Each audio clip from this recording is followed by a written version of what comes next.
Hello everyone, I'm just like an idiot today because we're going to be starting on the DLC. And then again, I guess I'm just like an idiot every day, aren't I? Oh, you will notice I started here because our friend, quote-unquote friend, Crestfallen, is no longer here. Let's go find him. I don't really have any notes today, so it should be a little bit more freeform.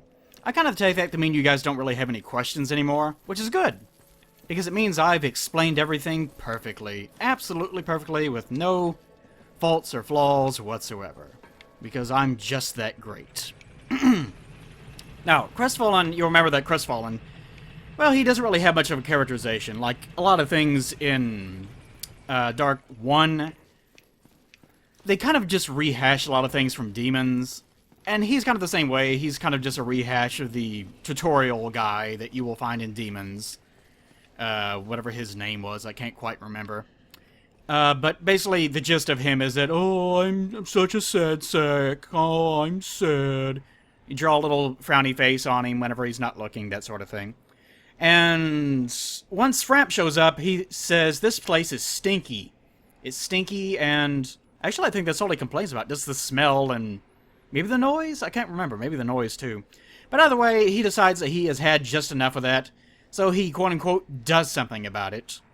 Which leads him down here for some reason. Now, we're going to assume that Framp did him in or something. Even though in my personal playthrough, Framp was long gone. Framp was long gone whenever he decided to, quote-unquote, take care of things. So, I guess he, like, slit his own throat, or he jumped in the hole that leads to the Lord Vessel play. I have no idea what happened to him. But he died, supposedly, which has caused him to become hollow. And there he is down there. Let's get on my bird watchers again. I love the fact that I now refer to these as bird watchers all the time. So there he is down there. If you can't tell, he is in hollow form now. He is no longer human, and he is no longer happy to see anyone except for these mindless other hollows down here.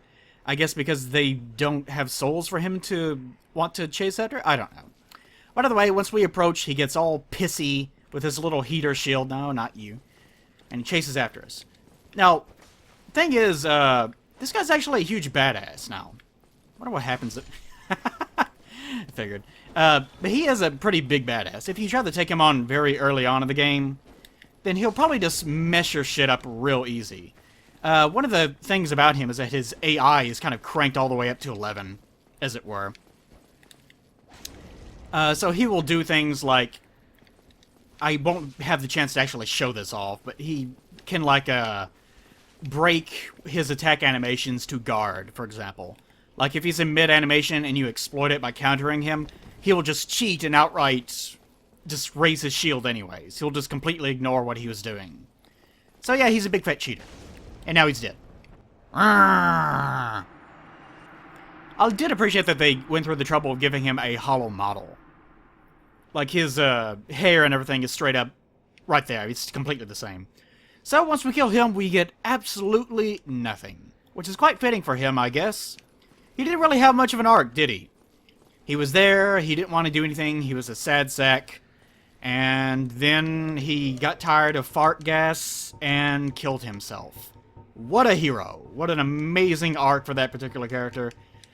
Not exactly memorable. Don't really give a shit if he lives or dies, because really, he did not really... I would really wish that there was more to read into with him, but there just isn't. He... And I guess we can read into... Like, he's a representation of all the things that we don't want to be in this game. Like, we could easily have become him. Because he's someone that has given up entirely. Like, he's someone that uninstalled the game, basically. He kind of represents the person that is going close to becoming hollow. Like, he's very, very close. He's edging. Because he doesn't have any motivation. He doesn't want to do anything. He's not searching for anything. All of his ambitions are long since past, and he's very critical of anyone that actually has any ambitions left. So I guess that's supposed to be the testimony of his particular life. Just that. Why exactly he came down here to New Londo, I don't know. Maybe what happened is that he actually came down here seeking solace from all the fart fumes that Framp left behind. Actually, they're probably just bad mouth, just halitosis everywhere. So he came down here to try to escape it, but there was nothing down here except for swampy, hollow ass which drove him completely mad, and he got into a fist fight with one of these hollows, or fell off the edge of the water and died, and came back, and kept coming down here, and now he's hollow or something. There's no explanation at all. Just, this is where you can find him, that's it, that's the end of his tale. Really unfortunate that there's not much more to say about him, but that's what happens whenever you don't give your NPCs any characterization. Now, I've set this earlier so that I could warp back here very quickly, because again, we need to do the DLC.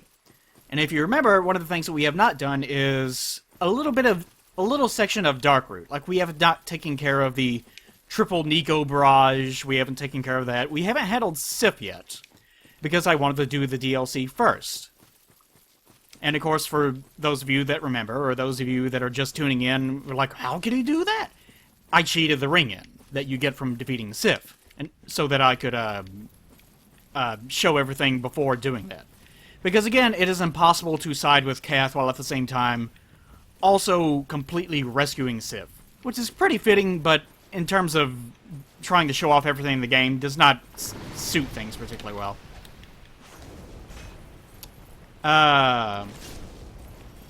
So the process, oh, this is going to get complicated, but in order to get to the DLC, we need an item in the Duke's Archives. But in order to get that item in the Duke's Archives to actually drop, we need to come here and get a hold of Dusk. In order to get a hold of Dusk, we have to kill this Hydra over here. It gets really complicated. We'll get a bit more into this once we start trying to figure out what the hell's going on. But that's the gist of it. There's also one more thing I wanted to take care of. I need to warp over to the Fair Lady after this. And, these things can... mistimed that. Those little blasts can actually hurt these golems. And they can hurt you, obviously. Blue tiny chunk, and that's what they drop, okay. And, they can collide with these things, so the easiest way to approach them is probably to use the trees and whatnot. Ooh, goodness, that hurts more than I thought it would. And it is important to heal, because I didn't really want to mess with this guy too early on, just because I really didn't have any need to. Alright. Now, of course, just like the other one down there, not supposed to be doing that. Come on, close range. Once you get close enough range to him, he does this dumb little head attack. Which can be problematic, because you really don't know where exactly it's going to hit. Each time that you do a percentage of damage of health to this guy, then his... come on. I'm close enough, come on. Get it out of your system. Once you do a percentage number of health to him, then he will lose one of his heads. Whoops, missed that. And if you miss, you just have to try. If you get hit, you have to just try again. Kind of an annoying enemy. I really don't like fighting this thing. It's pretty irritating. I think this weapon does just enough damage that we will get all of his heads except for one, leaving this guy with just one head exactly. See if I can time this correctly. Or not time it correctly, but get that just right. And you notice that each time that you deal that percentage amount of damage, then his animation breaks and you're not given multiple chances to initiate an attack. It's not too difficult to deal with him, but especially whenever he has all of his heads, since they're going all over the place. No, don't start that. And he's clipping into the wall. Amazing. But since if he has all of his heads, then it can be a little bit more difficult to position yourself. Okay. So he has one hit left, and he has one head left. So they timed that pretty well. Kudos, FromSoft. And that should be it. Yeah, that darn goes. Alright. And I think that last head of his actually did not come off. Interesting. So he drops a single dragon skill, which all the descendants of the dragons tend to do this, you'll notice. Each time you kill, like, if you kill the wyverns down in Drake Valley, there's no drakes in Drake Valley, but if you kill the wyverns there, then they will, of course, drop dragon scales. I think that most of the major bosses do drop a dragon scale as well. It's been a long time since I've thought about it. And of course, it's just the dragon upgrade pass, so who the fuck cares? Anyways, more importantly, we got the Dusk crown ring. So let's take a look at that. I love looking through these. It is so much fun trying to find everything because you don't quite remember what it all does. Dusk crown ring grants extra sorcerer castings, of course, and halves health points. So if you're looking for, like, if you're a dirty, filthy mage, and you think to yourself, I can't cast my shitty magic enough. I can't be bothered to actually fight things like a hero does. I'm a coward. If you're like that, then just equip this. Now, why exactly does he have this? I don't know. Let's think about it as we read its description. Dusk Crown Ring. This magic crown-shaped ring, insinuating some sort of royal blah blah blah, was granted to Princess Dusk of Oolacile upon her birth. So once the baby came out and it's just writhing, there's like placenta there, she's sitting on her placenta. Someone gives her the ring, she's like, because she's a baby. I don't know. The ring stone allows the wearer to cast additional sorceries, but at the cost of 1/2 of health points. So it's really not really that worth it in the first place. The game is not. If you really need additional casts at the cost of 1/2 of your health points, then you probably have other problems to worry about. Anyways, this belonged to Princess Dusk of Oolacile. It is pretty interesting that this big Hydra actually had it. Why did this big Hydra have it? I don't know. I don't know. You might think, well, maybe it ate the Princess Dusk of Oolacile. But that's not true either. That's not true either. Here's the Knight's gear. You can, it's one of the starting classes that you can start as, but you can also find the gear here. So this is where his particular journey ended. It's so weird getting this late in the game. Anyways, armor of a lower rank knight. Despite the thin metal used, the groove texture gives it headed protection. It's kind of, but not really a thing. Like fluting was. I'm assuming that's what they're referring to. That it's actually fluted armor, but it's really not exactly what that was for. But I guess if you want to be anal retentive, maybe in some like small percentage of cases that would actually do something. But probably not. Probably not. My point being, this is a low ranking knight, as opposed to the elite armor of. Now it's up. Now just go all the way around. This is the problem with carrying everything around with you like an idiot. But if this is the lower rank knight, this is the elite knights. Like the elite knight of a story. This is the stuff that Oscar wore, or the unnamed asylum knight, if you want to call him that.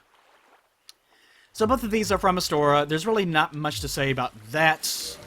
I need to equip the rusted eye ring, or else we'll be here all day. Now the next thing that we need to do is run all the way back here. Whenever the DLC first came out, people were assuming all sorts of places over, where's the DLC going to be? With Scholar of the First Sin in Dark Souls 2, it's pretty obvious because there were some areas that seemed to be pretty much just prepared for those things. But with this, there's really not many places in the world that you can really go to and wonder what's beyond this point, because everything is pretty well taken care of. Except for, say, like the door that I showed you by the centipede demon and things like that. Like, ever so often you'll find something similar to that. So, the means of actually getting to the DLC is so obscure that a lot of people, I imagine, never even found it. Like, you basically have to go online to be able to figure this out. Because trying to figure it out exclusively on your own is pretty convoluted. Because, again, look at the steps that we're having to take. We had to kill the Hydra, we had to get that ring, and now we come over here and we see, hey, there's nothing here. But the trick is you have to quit out your game and then reload it. Or just, like, go to another bonfire or rezone, like, 3 zones away, and then come back in. And all of a sudden, everything loads in correctly.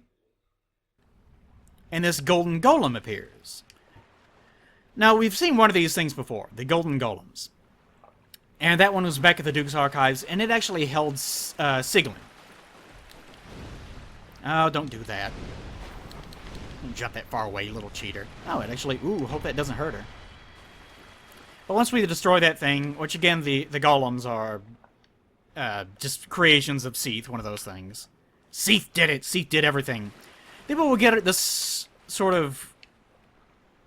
I don't know, she's kind of weird looking to me for some reason. But this is Dusk of Oolacile.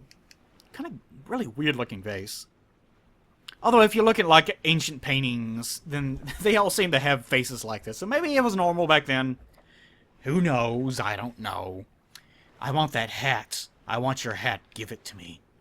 But this is Dusk of Oolacile. Let's take a look at her clothing a little bit.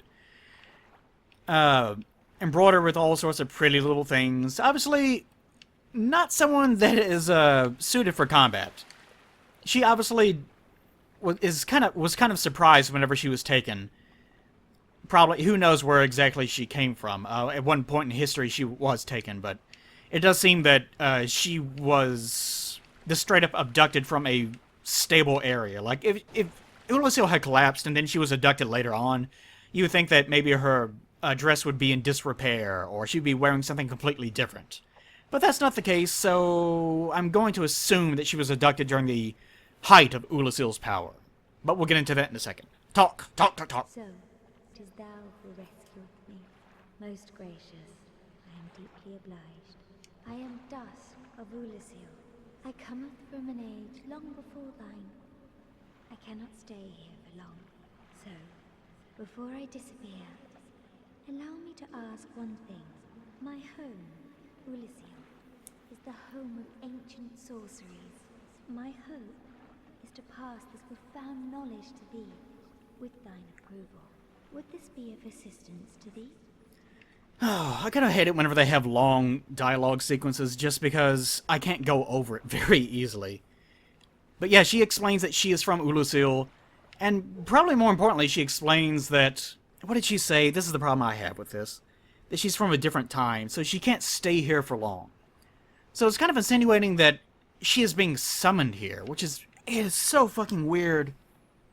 This is so strange. Like, the way all of this is laid out is so fucking bizarre. But remember that Solaire, whenever we got the soapstone from him, he explained that you traverse time and dimensions and blah blah blah. In other words, explaining multiplayer functionality to be able to enter one another's worlds. And that ever so often they kind of cross path and you can kind of go into them like Solaire does with us. That's the reason why we're meeting him, even though he's not actually from our dimension. If that doesn't make sense to you, just don't worry about it. And Dusk is kind of the same way. The convoluted explanation for why she is here is that she's from a different time, maybe a different dimension, we don't know, maybe from our dimension, but a different time. But she doesn't belong here. We'll worry about that in a second. But she wants to know if she can give me magic. Sure, why not? Give me magic. My heartfelt thanks. I am pleased beyond words. Well, you're speaking, so apparently not. Engrave my signature. If thou art in need, pray summon me from my signature. It seems that my time is done. May the great flames guide thee. So she is now ripped from our world. Ah, ghost! She is now ripped from our world now that her time is done. And let the great flames guide thee. So obviously she is an adherent to Lord Gwyn. She believes in all that nonsense. There's probably more to be said about that, but I guess that'll come later on, for the most part. But once we actually get to Oolacile, then we will see that a lot of people are still very much so infatuated with the doctrine of the church, and Lord Gwyn in general. They believe greatly in him. Whether or not the place that we're going to be going to is actually before or after the first undead curse. Like, this is the second undead curse. This is the second time this has ever happened. The first time the undead curse was quote-unquote, fixed or resolved by Gwyn igniting his own soul and making the first flame burn brightly again. And that caused the power of the Dark Soul to once again wane, which did away with the undead curse. Whether or not this happened before or after that, we don't know. But she, quote-unquote, gives us magic by inscribing her soul sign on the ground, but she doesn't tell us where. It's not in the same place. It's not in the same place. And it's not even like over there where we found the Hydra. We're just expected to find this. You can easily pass by and never even see this. And usually you can't see these signs unless you are human. And I'm not human right now. I'm hollow. You can tell by the upper left-hand corner, my 18 up there is not white. It's just grayed out, which means that I'm in my hollow form right now. So I shouldn't be able to see this in the first place. So again, to recap, in order to get to Oolacile, you have to get something from the Duke's archives, which will only drop from a very specific enemy that you come across very early in that zone, which we'll see in a bit. And the only time that he actually drops that is if you... I think you may even have to summon Dusk here. Like, you actually have to get her to summon in before that happens. Or you at least have to rescue her. And then after... Oh, Lord. In order to get that golem to appear, you have to quit out of your game and reload it or rezone and revisit that same area, even though you may have already looked at that area before and never found anything. And just come back, just show back up. Just show back up, just randomly, after specifically defeating this Hydra. Because if you go back there without defeating the Hydra, you won't see anything. And only then can you... only then can you go to Oolacile. Oh, Lord, you can see how incredibly messy and convoluted this whole thing is. Anyways, this is Dusk sign. Let's go ahead and get her ass in here. And unlike other soul signs, you don't actually have to look at it and then confirm. You just press it and she shows up.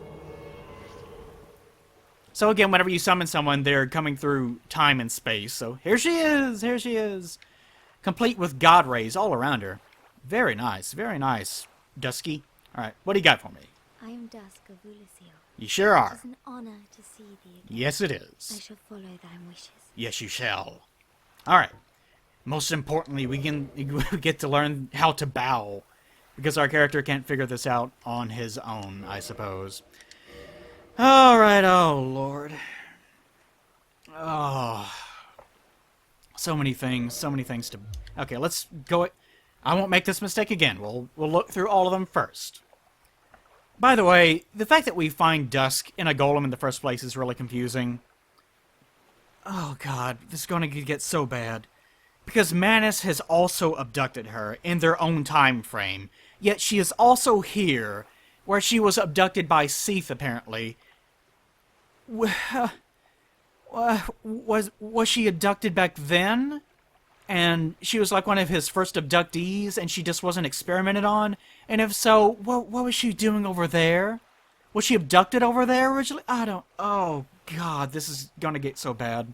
Alright, anyway, Oolacile Ivory Catalyst. Sorcery Catalyst of Lost Land of Oolacile. Formed by enchanted white bark branches, which I don't think we ever hear anything about anywhere else. The white bark boosts sorcery adjustment. Sure, why not? And the sorceries of this lost land are gentle and not affected by intelligence. Huh.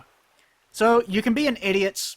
They make a catalyst for everything. This is just their desperate attempt to try to explain why you don't need a high amount of intelligence to use this particular catalyst. It's fitting, the description at least is fitting with Oolacile, because Oolacile is usually described as being kind of a gentle land of approximate sorceries, where they don't really try to force things to work the exact way that we will. We'll get more to that in a second. So it's kind of fitting, although this business about white bark and all this other stuff doesn't really make a lot of sense. Well, it's not that it doesn't make sense, it just, you know, there's no real connection to anything. White bark, I don't know. I mean, white bark, maybe that has some sort of association with the arch trees in some fashion. Maybe they're trying to create some sort of implication between stone, trees, bark, and the nature of sorcery, which could, if I sat here for like the next hour and tried to, I bet I could.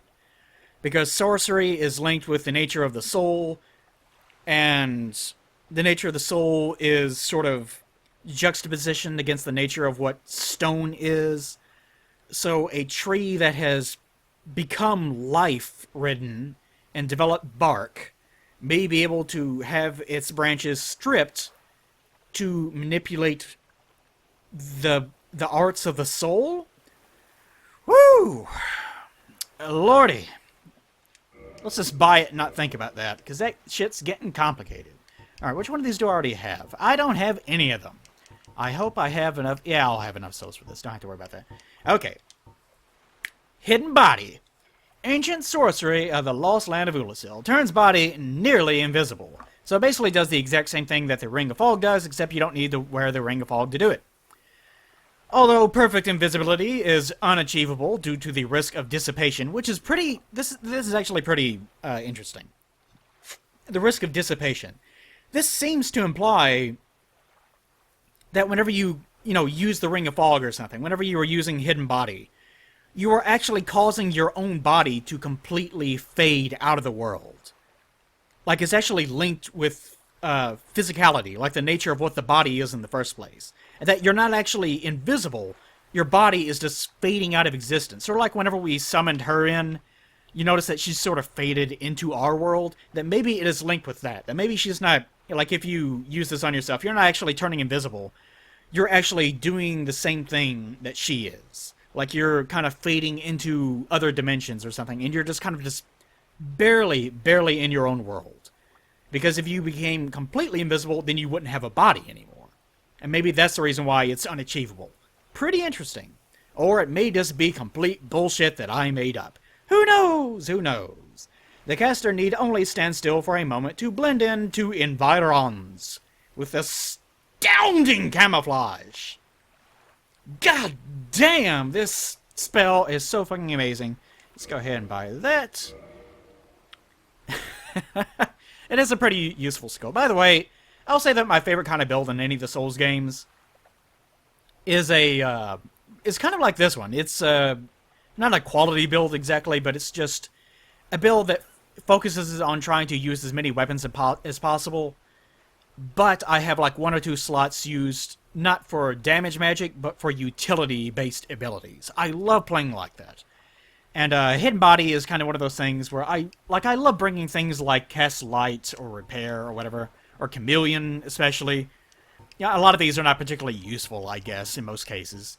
But I love playing that way. The idea that you're just walking around, you're a knight, but you have 1 or 2 little tricks up your sleeve. I love that idea. Anyways, Cast Light. Ancient sorcery of the lost land of Oolacile. It has been lost. It has been lost. Cast a bright light upon surroundings. This light-producing sorcery is elementary, but nonetheless demonstrates the achievements in mysticism in Oolacile. Such magic has not been developed even in Vinheim. So this is kind of one of the evidence of Oolacile being a quote-unquote gentle land in terms of how it uses magic. Like Oolacile, she will say this in a second, but they use approximate magics. They don't use very specialized magics. Whereas in everywhere else in the world, like everywhere else in the world that they actually develop magic, and in most places they don't even really know how magic works. Like anytime that you talk to any of these dimwits, they just say, slot the magic component at things, and then you fire, and they explode. Wowzers! They do that shit. They have no clue what they're doing. They pass down each one of these spells, and ever so often, someone like Logan will come around, and he will develop something new, and he will teach it to all the idiots around him, and then they will continue passing it on. Like, there are very few people that are actually, quote-unquote, scientists when it comes to magic. But this kind of just shows the advantage of Oolacile's brand of magic, that they didn't really try to force things. They kind of just let things happen. Whenever they develop magic, it is an approximation. Like, they're not trying to do something so much as they're just creating things, and if something happens that's interesting, they keep it. And Vinheim and nowhere else, has ever developed anything like this. And the description of this thing even says, it's easy. Like, it's super easy to do this, but no one else has ever thought of doing it this way before. Because they're also, inordinately fascinated with these overly elaborate spells that they happen to be, infatuating themselves with. So, that's interesting. Purchase for 1,000 souls? Yeah. Repair. The repair systems in each one of the games, like, the only time that the repair system has ever really mattered at all is Dark Souls 2. And even in that one, like, on PC, there was obviously and I guess whenever the new console version, 60 frames per second one, was released on PS4 and so on, whenever that first came out. Then there is the glitch of having to worry about extra frames, doubling the amount of damage that you receive. And even then, I didn't have to repair my... I never had to use repair powder. Like, I almost never had to worry about it.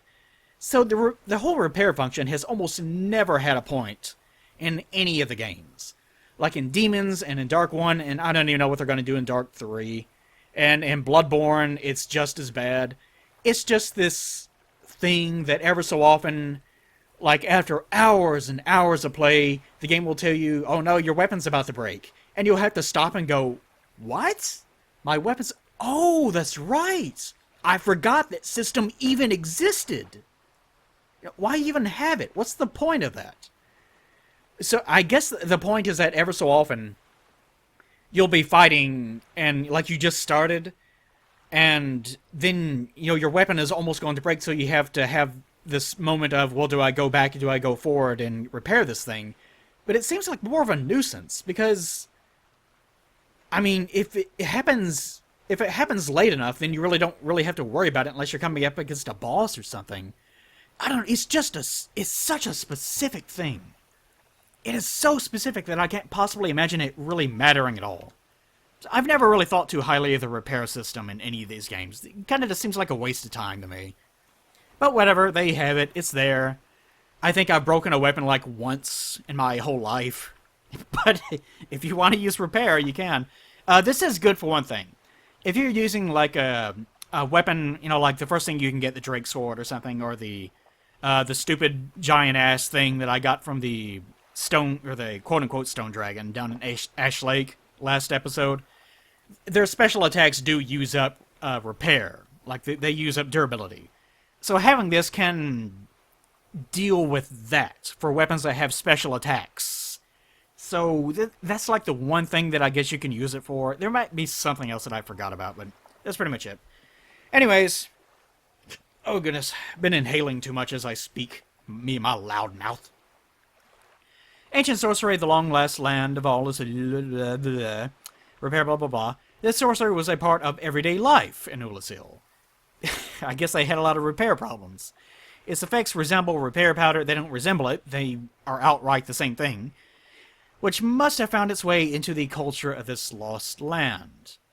Again, this is another evidence of their approximate spell casting and whatnot. I think I'll look at repair powder as an actual item description in a second, if I can remember it. Chameleon, ancient sorcery, the lost land, blah, blah, blah. Transform into something inconspicuous. This is another one of those things that they've kept trying to get right in each one of the games. Well, not all of them, but, in this, starting this one and in 2. And in Bloodborne, they kind of got it right. You can turn in light boxes. There's like 2 or 3 different things in each area that you can turn into. But the thing is, if you played the game for just long enough, like just a few hours in each area, then you will know exactly where everything is. Not because, oh, I'm a master of this game, but just because you get used to seeing it. So eventually, you're going to pass by and see like a box just sitting in the middle of the open or pressed against a wall that it doesn't belong on, and think that doesn't belong there. And you're going to know immediately, since you already got alert, hey, so-and-so invaded your world, that, oh, this is just a guy that thinks he's hidden. So you'll go over there, oh, I don't suspect anything, and then you'll, like, one-shot him with, Wrath of the Gods or something. So it's another of those things that doesn't quite work the way that they want it to. And Bloodborne, they changed this to, I forget what the thing is in that game, but you change into the messages that people leave on the ground. So if you're online, you're used to walking around, you're going to be seeing messages because you're online, and those things are going to be anywhere, so you can't memorize where they are. So that worked out pretty well. That's one of the things that they did right. The only, I guess, disadvantage, it doesn't have quite the same feeling as strolling around as a little bitty box or something. So it's kind of a shame that you can't quite get the same exact feeling from it, but it is handled better in Bloodborne. A separate stealth skill from Hidden Body. A skilled stealth sorcerer must be aware of his or her surroundings and of which objects are prime candidates for imitation. So it just straight up tells us the exact same thing that I just said. That you have to be aware of what belongs there and what doesn't belong there, which was the original idea. And the problem is that it's too easy. That was the problem, that you could go through an area once or twice and you automatically know where everything is going to be. But the fact that they say it's a separate stealth skill from Hidden Body seems to imply that maybe it has some minor correlation to how Hidden Body works. And again, Hidden Body works by sort of the same idea of your body fades away into nothing, like your Marty McFly, and someone sleeps with your mother or something, and you just start fading away into nothing. So maybe Chameleon kind of works on the same idea, that you're not actually creating an illusion, but you're actually modifying your own body. I don't know, it's unusual. It doesn't say anything more on it, so we can only guess, but it is kind of interesting to think about. Let's go ahead and get that. And lastly, hidden weapon. This may seem like a completely useless skill, and it is for PvE. It 100% is completely worthless for PvE. But Ancient Sorcery, the Long Last... I keep doing that. The long lost is what I'm trying to say, but I'm misreading this every time. Ancient Sorcery, the Lost Land of Oolacile. Turns right weapon invisible. So, in other words, your weapon hand. This is another one of those things where I've been writing up my own little design thing, and at first I had it written down as, you can put your weapon in either hand and use whatever you want as your offhand. But the more I kept doing this and writing down, like, this button does this button does this, I kept thinking, well, I have to stipulate it, parentheses, if weapon, primary hand, and I got tired of it. It's like, okay, I understand now. It's fucking annoying trying to make sure that you can do it in both hands. I understand why they do it this way. And I guess the only real way to kind of deal with that is just have an option in the menu to switch your animation or something, like just invert your player model. Or that probably has a host of other problems along with it, but one of those things to worry about for the future of game development, I guess. Not a simple augmentation, making it dependent on the skill of the caster. So, I actually think it has the same requirements as Hidden Body, although Hidden Body didn't say that it was difficult. But this is an augmentation. I guess it's kind of the same idea, that you're actually straight up just making your weapon invisible. But one of the interesting things about this is that it makes your weapon completely invisible. Like, it doesn't do the same thing that Hidden Body does. A Hidden Body, you can always kind of see them. Hidden Weapon, just straight up, you don't have a player model anymore. Which may have some lore significance, which I doubt. It's probably more likely they didn't want to make a separate mesh for every single weapon in the game. So what they do is they just turn it off. They just turn the weapon model off, and they're like, don't worry about it, it's not there. Because if you could sort of see it, then... If you could see it just like a little bit, then PvP, where that's the only area that is going to matter, then it wouldn't work anyways. So, I understand it. So it probably doesn't have any lore significance, but if it does, it is interesting that you can actually make a weapon's material form completely vanish, but you can't make your form completely vanish. An example of the capacity, not capability, that's weird. An example of the capacity of Oolacile sorceries to control lights. And you'll notice that most of these are oriented around the nature of manipulating light. And of course she said that she's an inherit to Lord Gwyn, so there's that. They seem to have been kind of a race of Gwyn worshippers that... It's pretty interesting that it's implied that Kath is the one that ended up leading them down a path of ruin. Which may mean that at one point they had closer dealings with Frampt, maybe. I'm just making this up. And at some point, Kath appeared, and since they look exactly the same and sound exactly the same, that maybe he was able to fool them that way? Maybe. Maybe! Like, that's a big maybe. Anyways. Yes, this is another light-based approximate skill that the Oolacilians have developed. That's out of that. Let's talk to her, see what she has to say. Whew! This has been a doozy, hasn't it? This has been a doozy. Come on. I was hoping that my weird face would not be blurred out. Oh, well. Hello, lion head. Look at my lion head. Isn't that cute? Clipping into my armor. This is, by the way, this is one of the reasons why you don't make pauldrons that are fucking huge in real life. Because then you can't move. Because, like in real life, your pauldron is not going to clip through your own clavicle. You don't do that. Anyways, sorry.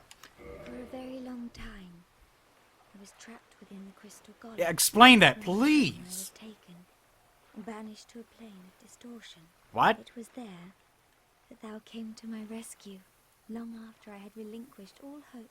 So gleeful was I. My faith reneweth. Okay, Oh, she was abducted. And we're going to have to assume, let's just forget about Manus for a second, because we haven't gotten to him. Let's assume that since she was trapped inside of that golem, she was abducted by Seath. Or more specifically, she was abducted by the gold golem that he dispatches in order to claim these women. Or maybe the channelers bring them with them, because the channelers usually seem to be ones that are actually scouting them out. So we didn't see one, so let's just assume And, once that thing captured her, she was banished to a plane of distortion. Which if you... I forgot to do this, for fuck's sake. But if you look closely, whenever you look at the one that contains Sieglin and the one that contains her, you can actually see their physical models sort of vaguely within them. So it's not like they just completely don't exist anymore. But this plane of distortion that they're describing seems to be something similar to the ability to cross between dimensions. Because if it's a plane of distortion, that seems to imply that she's not really within her own realm of existence anymore. And whenever we free her from that trap that she was in, then she says that she doesn't have much time there. And so she quickly tells us, you know, summon me. Like, I'll reward you if you summon me from my own world. And that causes her to reappear here. So, if I have to try to make sense of this... She was abducted by Seath, placed inside of the golem, and something about the nature of these little golem things is that it keeps them in suspended animation for a very long time. By sort of shifting them between worlds, maybe, and that keeps them effectively immortal for a very long time. God. And, we were able to see that gold golem because we were able to get her ring that she had whenever that she was given as a baby from the serpent right here. So I guess the implication... Oh, Lord, this is a mess. The implication is that she was abducted. She lost the ring then. And then the ring was kind of lost to time, and maybe, like, that knight had gotten it because he was journeying around Oolacile, and then the knight was killed and eaten or something, even though we find his armor right fucking there, and his body's right there. But the Hydra, I guess, in the midst of biting him and going, nyah, managed to get a ring on one of its teeth or something. For God's sakes, this is so stupid. And that's how it got it? I don't know.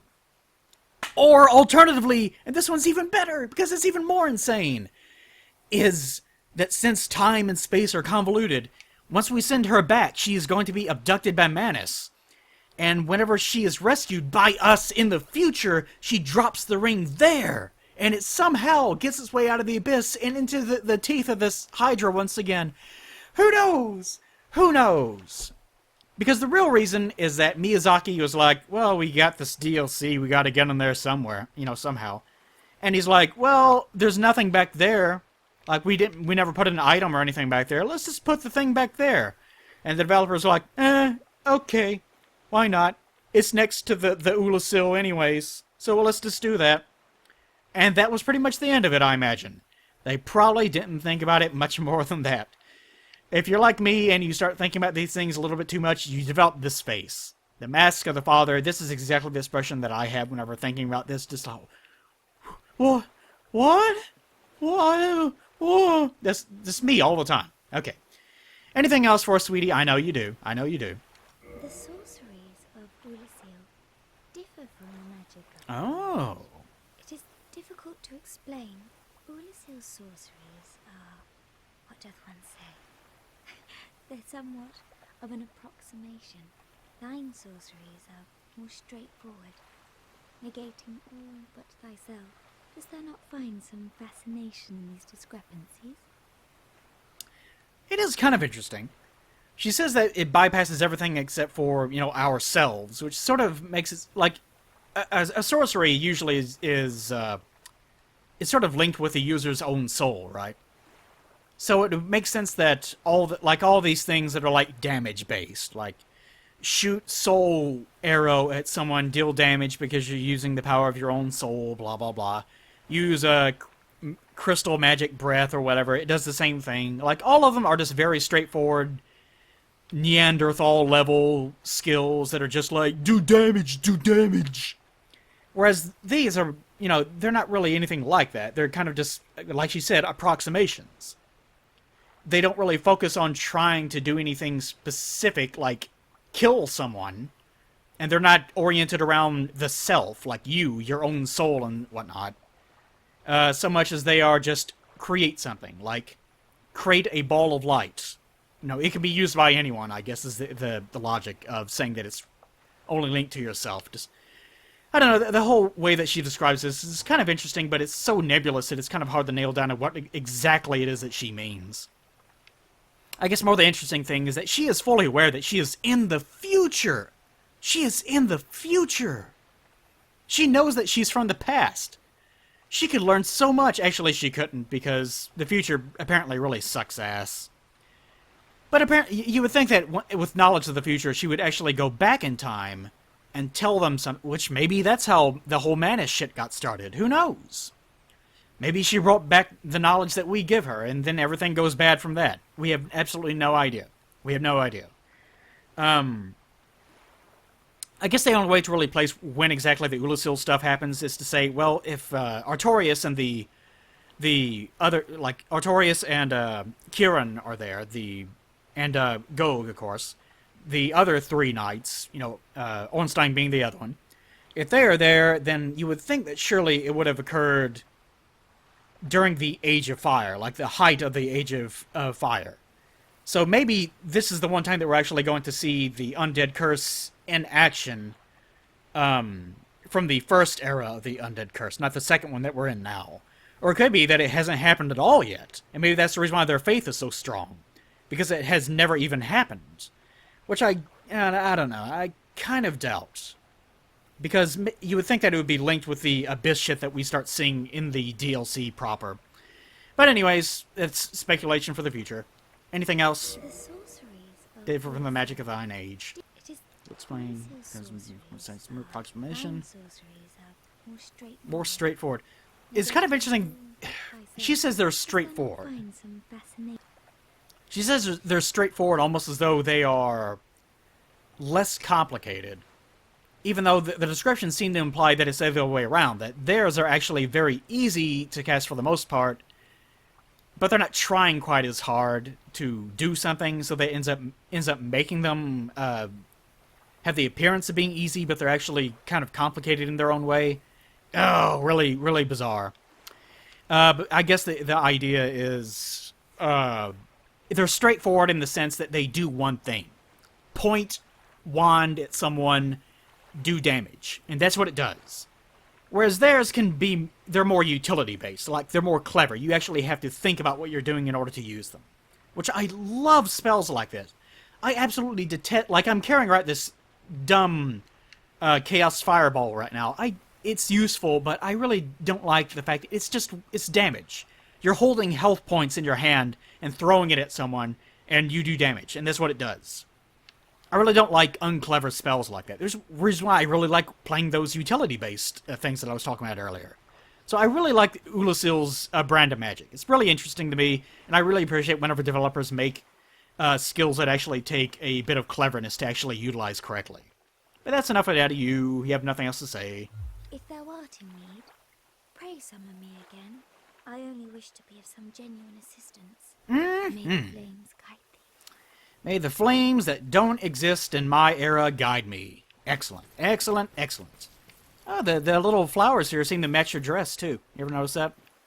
What if I... Hey, where'd your flowers go? Oh, there they are. Here they are. Let's check that out, actually. Look nice and pink and whitish. And these look... not quite. Not exactly the same. But pretty close. I thought I had something for a split second. Could it be more in-depth? Oh, it's nothing. Sorry. Okay, but she'll just kind of stay here. I guess we just have to... yeah, let's just get out of here. She'll just stay there for a while, praying forever, I guess. Let's not worry about her. But we can summon her again later. I think even after you rescue her from Manus, like even after when she is actually captured by him, then you can still come back here and she will still be there. Because time and space, man. But after we get through the DLC, you guys need to remind me. I have it written down. But we will have to go back and summon her again, and she'll have a little bit of extra dialogue. Because even though she's free of the constraints of time and space, since we haven't done something yet, then it won't count. I don't know, man. I don't fucking know. This is one of the reasons why I really detest time travel plots and anything. Like, I really don't like time travel as a convention. Despise it, actually. So that's one of the little things about Dark Souls that I never really cared too much about. The idea that, oh, it could be anywhere, it could be any time and space, blah, blah, blah. Just keep it simple, man. Just, not that I'm too stupid to understand it, but just don't convolute things any more than you need to. What's I doing? Daughter Chaos. I'm gonna go here and see if she has anything more to say, real briefly. But the next thing that we need to do, actually, is go to Anor Londo. Kind of interesting that we start from this side. The next thing that we need to do is go to Anor Londo. Where's the witch? There it is. Sorry. We need to go up to Anor Londo and then go back to the Duke's Archives. What is it? I don't think she has anything else. Yeah, I don't think I'm... Alright. Chance. No. I had it written down in my notes that she gets more dialogue after you defeat Ceaseless Discharge and the Bed of Chaos, which you may have already done. Goodbye, Queen. Peace. Goodbye, sweetie. I'm really your sister. Can't you tell? Let's see. Go back to that while I'm thinking about it. And let's change out weapons briefly. Let's use this a while, because that matches it too. Whoosh, whoosh. I like the Fury Sword just because it actually has that effect with it. If you have a fire enchanted weapon, it's kind of the same thing. Like, if you hit something, then they catch on fire and die that way. I always like that. It's a shame that I was talking with, we're doing a stream with, I was doing a stream with Nick, and, Frosty actually showed up, if you know Frosty. And, he does a lot of PvP and whatnot, and he is in love with Dark Souls, and with, Demon Souls. And we got into a heated debate, not really, about the nature of upgrade pass and whatnot, and I was insisting that the upgrade pass in each of the games don't really mean much of anything because they're just, you know, if you're dexterity, go down this path, if you're strength, then you go down this path, if you're quality, then you go down this path, and you can go down this path for this weapon, but it's not really something that's made for your the strength or dexterity path you went down. So it'll be kind of okay, but not really as good as if you had picked a different build. And my point was that it was a big mess. And he pointed out that Demons probably has the best utility in all the games as far as things like that goes. Because that, you actually have, like, Blessed and the, oh, I can't remember off the top of it. But you can, I'll just say the utility. You can, have a little bit of health regeneration. You can make something have a little bit of magic regeneration. And the Fatal Upgrade Path allows you to do more damage with, like, riposte and backstabs, which, again, that's just more, it's just more damage-centric upgrade paths, but it at least encourages you to play a slightly different way than you would have normally. So, as far as upgrade paths go, Demons is probably the best out of all of them. Dark 2 is probably the second best, I guess. Even though the upgrade paths, like the poison and thing, they didn't really work particularly great. So even that is kind of shitty. Dark 1 is kind of just, yeah, it's just there. Like, there's a soft humanity thing, like if you want to stay low level, so I guess there's that. And Bloodborne, of course, is just absolutely terrible because their upgrade system and everything is just absolute garbage in the first place. So, again, this is another one of those things that they never quite have gotten right throughout any of the games. It is kind of confusing. I guess it's just because they're so obsessed with the idea of, you know, you have, like, strength and dexterity aren't actually strength and dexterity. Like, they have a little bit of personality that you can only use certain weapons with them. But it's not like raising strength is going to make every weapon that you have deal more damage. Like, if it's a straight dexterity thing, then, you know, you might gain, like, a little bit of damage after, like, 5 levels of strength or something, but... And dexterity is not going to, like, make your weapon animations faster, like actual dexterity may actually do in real life. It's just, strength is damage number 1, and dexterity is damage number 2. And in Bloodborne, it's the same way. Strength is damage number 1, and skill is damage number 2. And that's just what they are. It's just really simplistic. And I guess that's what has caused all the problems of their upgrade paths of all their weapons all this time, is that they're so focused on this number crunching of following the line of strength or dexterity, damage 1 versus damage number 2. And that's what they build everything around to try to give the games a little bit of an illusion that there's more depth to them than there really is. So they end up focusing more on, you know, just the numbers versus actually giving them true utility. I guess that's the source of all the problems. But I guess that's another thing you guys can argue in the comments with. And you can get angry at me for bringing up, like, anytime I bring up a legitimate complaint about any of these games, a lot of you guys are just like, shut up, stop bringing up perfectly legitimate things. And some people are just like that. Like, you can't criticize something that they enjoy. And I've said this before, but I don't know if you can really be like a designer or an artist if you're unable to criticize things that you enjoy. I don't know, it's one of those weird things. Anyways, we'll worry about that in the future. Got anything new for us at all? You've made it back. Very well. Go ahead. You may rest here. Even an undead requires repose. Even an undead requires repose indeed. Anything from new at all? Require rest. Now's the time because of what a bonfire's for. Okay. So nothing new. This every so often you might want to check the NPCs to see if they have anything new to say. Usually they don't because, you know, that's kind of not really the point of this game. Like, people aren't, you know, chatterboxes or anything. But, you know, it's there. It's there every so often. And at least it's better than Bloodborne, where everyone gets, like, 2 things to say, and then that's what their lives are. They don't have any... Like, they don't go anywhere as characters or actually do anything. Damn it, come on, roll. I'm trying to get him to use the shield bash attack. Ah! Oh, come on.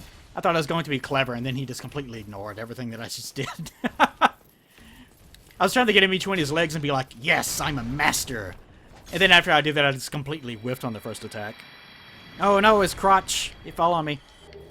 Oh, god damn it, what did I do that for? Now I'm gonna have to go find it. Oh, I'm gonna make you guys watch. I will make you... Oh, I saw it. I saw it. There it is. This is one of the problems with getting all the things in the game.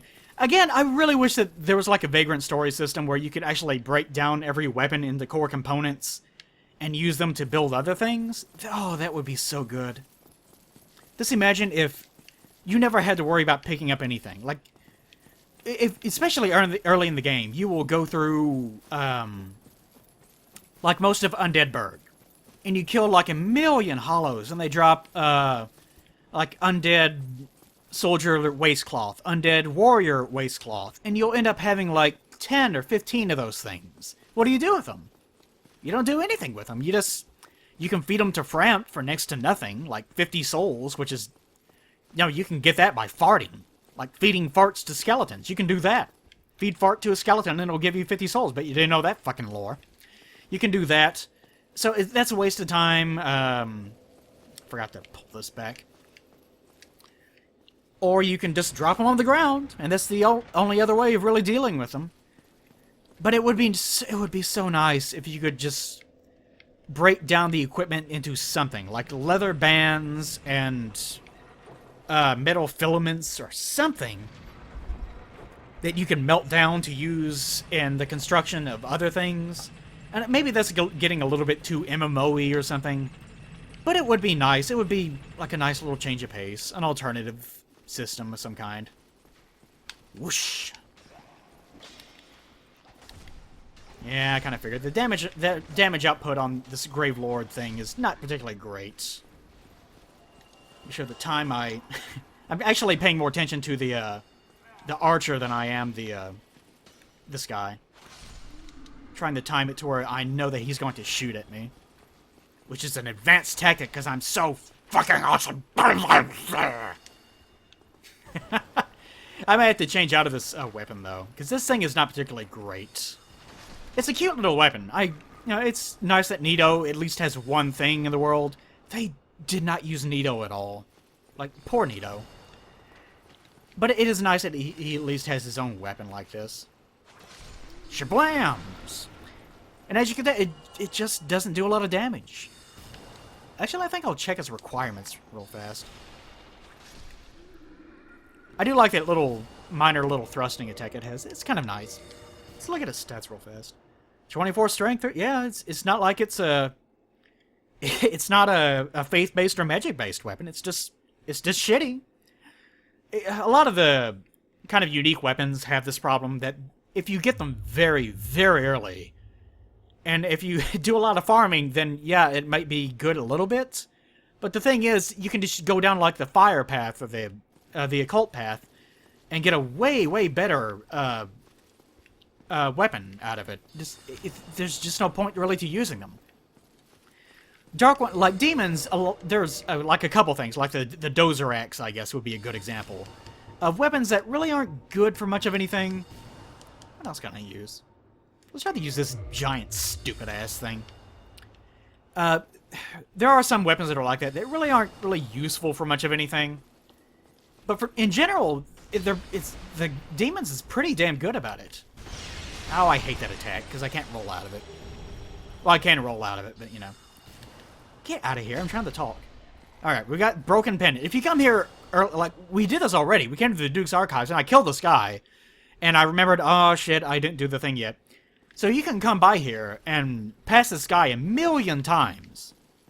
And just, like, get used to running past him and just never kill him. And completely miss that this thing is here. Like, again, like I said, I feel bad for people that never went online to see exactly how to access the DLC. Because that shit is fucking complicated. And I'm not going to go back over it all over again. But notice that it is the broken pendant. Like, people were wondering, does the pendant have any use? Pendant, a simple pendant with no effect, even so, pleasant memories are crucial to survival in arduous journeys. And I have two of these, by the way, because it is a reward for the, Kitty Covenant. I love calling it that. The Kitty Covenant, Kawaii Nico Covenant. Now, where is it? It's probably a key, if I had to guess. Broken pendant, there we go. Alright. What was I saying? I was going to say something. Oh, just the nature of the weapons. That in Dark 1, probably there's a very large amount of weapons in Dark 1 that are just kind of useless, no matter what your build is, no matter when you get it in the game. They're just kind of gonna be a little bit shitty. Like, the only time that this Gravelord sword was probably going to be useful is if we get it very early on, in which case, how the hell did you beat Nito to get it in the first place?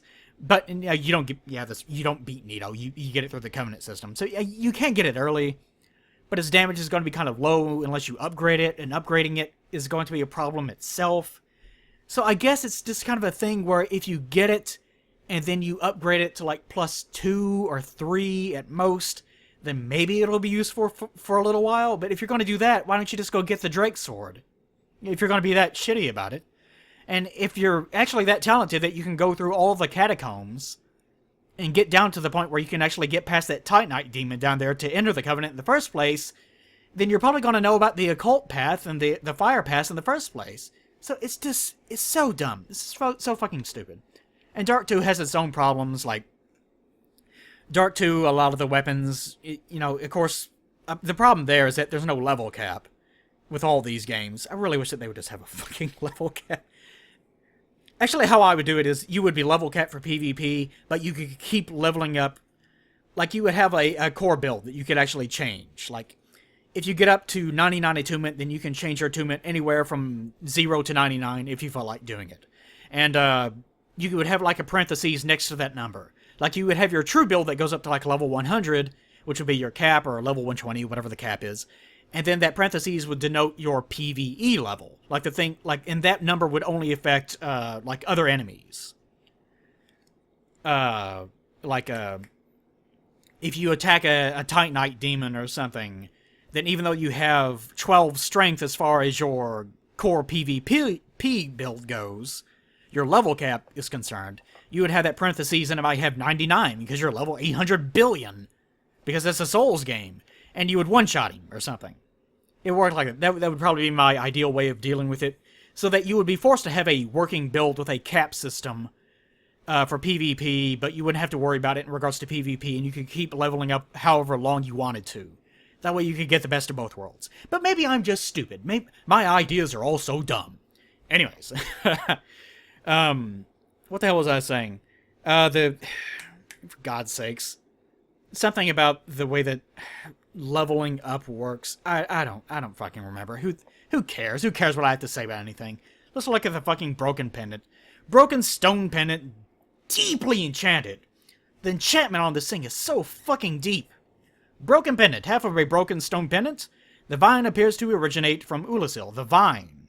So I guess the little thing that's tied around it is not a rope, it's not a string, it's a vine. Pretty weird. And you'll notice actually a lot of things in Oolacile are linked with, like, natural growth, like mushrooms and tree bark and things like that. And it seems like, the thing that cures the vermifuge, eggs that you use to cure the big worm head thing, it seems like those have some sort of link with it. I'll think about that in a second. There's something else. Repair powder, that's what it was. Okay, let's get this out of the way real fast. A powerful magic can be sensed from this ancient stone, yet men of this time can neither manipulate nor sense its power, which it seems to imply that in the past people could, which has a distinct air consisting of both reverence and nostalgia. So there's some form of magic lying within this broken pendant that no one in this time era can really place, although apparently in the past people actually could manipulate. And this particular air this magic, this enchantment has in this thing, has an air of reverence and nostalgia. Now, what does this thing do? It basically opens up a portal that we can go through. And it's just the thing that you do to get to the DLC. Which probably is the actual thing that we have to worry about. But, what are those things? Let's look at repair powder before I forget about it. And the egg vermifuge. Let's look at this real fast.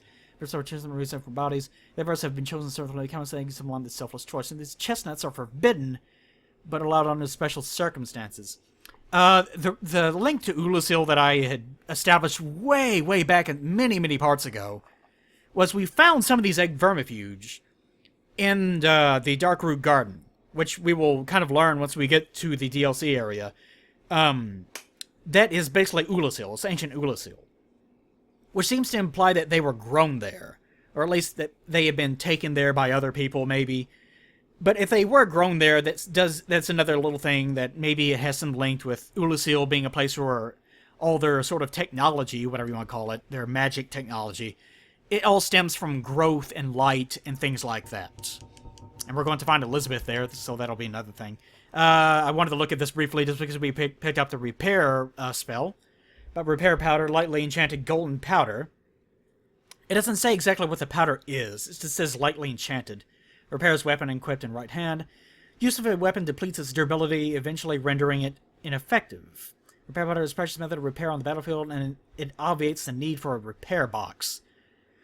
So it doesn't really say much about that. The fact that it's golden, I guess, might insinuate a few things. Again, Oolacile's things are based on light, and they're Gwyn worshippers. So maybe the fact that it is golden powder may have some sort of association with the first flame.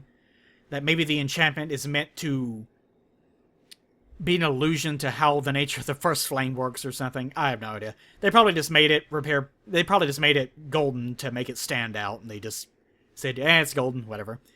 That's probably it. Anyways, now that we have... Let's get rid of this stupid-ass thing. I fucking hate weapons like this. I hate weapons like this. I'm a big dumb idiot. This is a video game. I know a lot of people love things like that. I just think they're so dumb. I mean, I kind of appreciate that they exist, but I will never ever actually use them. Like, the slowest thing that I want to use will be something like the Greatsword. And even this is like... It's irritating how slow these things are. And, you know, whatever. Yeah.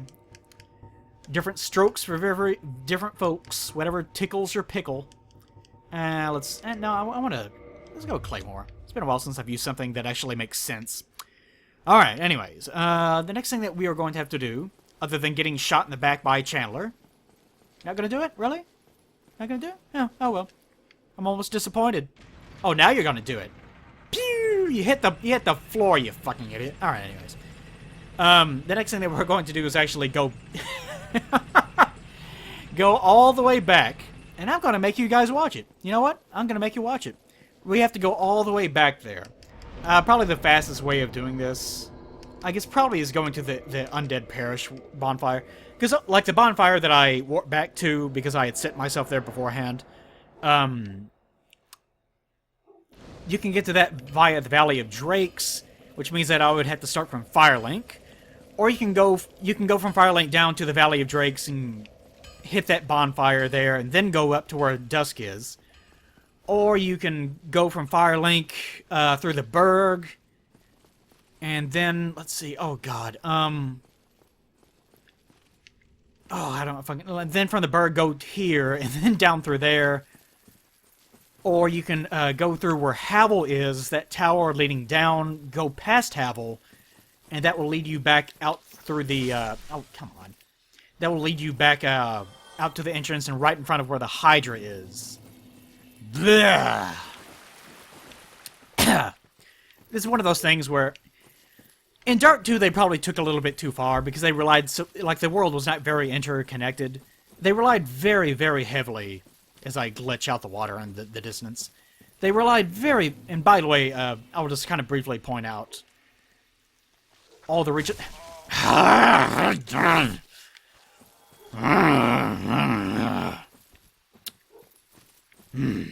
But this is Oolacile that we're in right now. The area up there, like if you go through the little hidden path up there and go over to where Alvina is... If you keep going over there, that's where we picked up the armor that I'm wearing. This dumb little samurai armor. The Eastern armor. And you can actually go over a little bit to the edge of the cliff, and you can drop down. And this is a PvP glitch, by the way. If you get stuck in PvP, you can actually drop off the edge of that thing and survive the fall down here.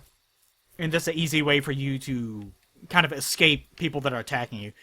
But like if they choose to not leave, you're just stuck there. Like, you would have to quit out of the game, I guess, to get around that.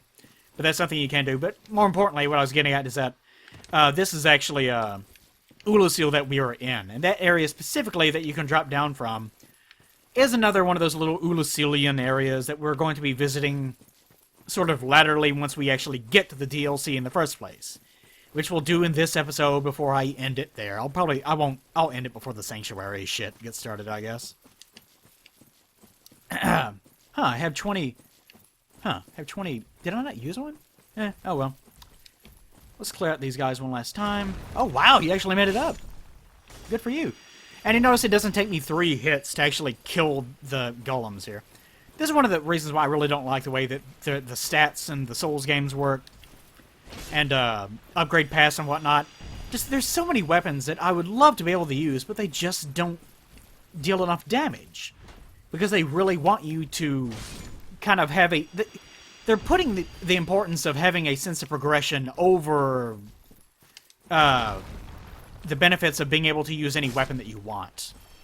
Which I guess is more beneficial to most people, because it seems like most people just use one weapon per playthrough. Which to me is really strange. Like, I can't possibly imagine... Yeah, and I wanted to show off her sign is now gone. Which maybe if we turn human, I doubt we could see it, but yeah, it's possible, I guess. Briefly remind me to take this back off once we get over there.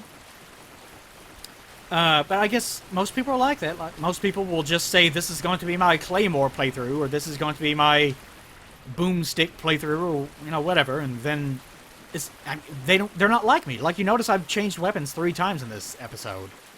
And one of the things that's kind of been... Like, I haven't done it much in the past, like, probably a dozen or so episodes. I kind of just start with one weapon and then that's it for that particular moment. But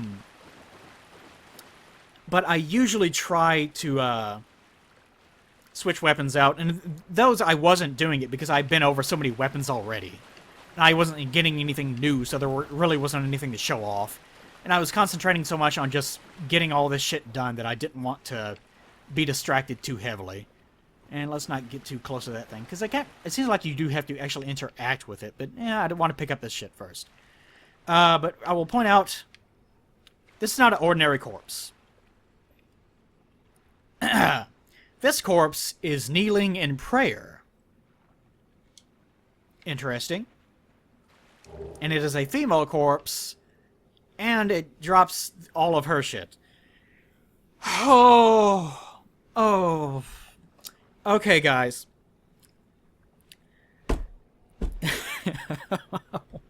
So much pain. We've already met the Dusk of Oolacile, who is from the past. Once we go into the past, she will be there, abducted by Manus. Not by Seath, but by Manus. But whenever we first encountered her, she was abducted by Seath. So now we find her corpse. She's dead. But later, after we rescue her, in the past, where she is alive, we can summon her again. And she will still be alive. And if we could actually get her to follow us, which we can, obviously, but if we could, and if we hadn't picked this up, we could actually bring her to her own corpse and point out, this is you. This is you. And she'd be like, oh, shit. Oh, Lord. This is why I don't like time travel. I don't like time travel or anything like that. It's just, oh, it's such a mess. But I finally got her crown. I got it. It's all for me. All for me. Now, let's see if I can find this and read this off real fast, and then we'll step through the portal, and that will be the end of things. And then I can go get a drink because my voice fucking hurts. If I can find it, God. They don't organize these things very well. Like, some of the cloth things are together, some of them aren't, some of the armor things are together, and some of them aren't. Ugh. Crown of Dusk. Don't kook out on me yet, just yet, microphone. Crown of Dusk, special magic crown bestowed upon Dusk, Princess of Oolacile, upon her birth. So in addition to her sitting on her placenta, being given a ring, she was also given this crown. And it sank through her watery skull because baby skulls don't develop just right. So maybe that's the reason why she looks weird. Its wearer is blessed by all manner of magic. This raises the power and effect of the wearer's magic, but damage suffered by magic attacks also rises. That's a good thing to give to a baby, don't you think? You know what I want to give my baby? I want to give something that enhances its ability to deal magic damage, while at the same time also makes it more vulnerable to being hit by magic in the first place. That's a great idea! That's like giving a baby something that causes everything it touches to be turned into bleach. Like, what the fuck? Anyways, its wearer is blessed by all manner of magic. Just don't worry too much about it being given to her upon her birth. This is actually different from... you want to read both the descriptions of these. But the other part of this, the antiquated dress. A dress from the ancient fallen land of Oolacile. It's ivory, again, the staff that we got was made out of white wood. So again, this association with whiteness and light. And I think that Lord Gwyn's name actually, like, Gwyn actually means white. I can't remember what language it is, but I'm pretty sure that's true. So I guess that's where the association is coming from. That Oolacile was a very ancient city that was very closely linked with Gwyn, which is unusual because he seemed to show more favor towards New Londo. So maybe New Londo came after the fall of Oolacile. I don't know. Interesting. Its ivory-colored silk features elaborate embroidery, you know, like little flowers that we were looking at, and is imbued with ancient magic power. The power to create bleach. One cannot expect any physical protection from this garment, as it was not meant to be worn in battle. Of course. So, I guess wear this if you want to be a sissy mage. And what? Their ivory, one cannot, because meant to be worn in battle. Is that meant to be, oh, it's just changing the tense. And okay. This is not meant to be worn, but okay, guys. Okay, that's it. Out of that. Oh. So, oh, Lord. So, she popped out of the gold golem, which apparently was holding her in some sort of distortion of space and time. What's this, Star Trek? And once we destroyed it, then she popped out and then was pulled back into her own world because of whatever, because time ran out or something, whatever. I fucking know. And there's another distortion here. And this distortion, I guess, made her come back here. And no, she went back to the past. And in the past, she went down here and died in prayer? I don't know. This is just one of those cases of the developers just want... I'll say that. I'm not a really big fan of the DLC. I know a lot of people are because, you know, it's the DLC. There's a lot going on. It has a lot of cool stuff inside of it. You know, Artorias and so on. But the DLC... I guess, suffers from them trying to include too much in some ways. So you get situations like this, where this does not make any sense at all. Like, why was the golem... Like, even if Seath abducted her in the first place, why would the golem be down here? Why would it be here? Would it have went back to the archives? And maybe it did, and maybe that's the reason why we find that single broken pendant there, because it used to belong to her? It doesn't make any sense at all. Like, it is so fucking convoluted. I will spend the next 50 episodes desperately trying to rationalize all this nonsense. And I will not be able to succeed. I will tell you that right now. In the comments below, please, I really want you guys to try. Desperately try to rationalize how exactly we can summon her alive from the past, while at the same time she has been abducted in the past, while at the same time she is dead here. And Seath abducted her, and Manus also abducted her. She has had a rough life, guys. She has had it rough. You know what? My best guess is maybe that she was abducted by Seath. We rescued her. That caused her past to change because she went back in time where she could actually be abducted by Manus in the first place. In other words, she was abducted by Seath first, where she was trapped for all time in that golem. And the golem, for who knows what the hell reason, wandered its ass down here, and then we freed her, and that caused her to go back in time, at which point she was able to be captured by Manus, and we then freed her from Manus, or Artorias did, however that's going to play out. That's going to be another big mess. And after that, she came down here for some reason. Maybe she remembered that we rescued her here, and that's the reason why she chose to come down here, and just... Maybe she was the one that created this portal to call for our assistance, even though she couldn't actively call to us because we didn't place our own soapstone. I don't know. Just, oh, man. Or maybe this distortion was actually placed by Manus in the first place. I don't know. But let's just go into this thing. Let's go into this deep, dank, woolly hole. You notice this thing kind of moves a little. It's not a three-dimensional object, but it's kind of weird that it kind of does shift a little bit. Ugh. Really weird. But let's go into Time's anus here and have a new adventure in the past. My lion head is so cute. If you see a hole, don't stick your hand in there. Uh-oh.